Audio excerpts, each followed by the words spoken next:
শুভ সকাল। আজ মঙ্গলবার।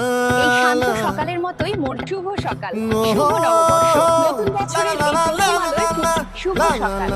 আজ রবিবার। এই সবুজ প্রকৃতি, এই কাঠের ভেতর আমি মানুষ খুঁজি, আর এই নাতনির ভেতর খুঁজি আগামীকাল। এই হাতগুলো কথা বলে না, কাজই সব বলে। ఆ చంద్రుల్లో కుక్క చారిందే దీనక్క నా ఒళ్ళంతా ఆడిందే తైతక్క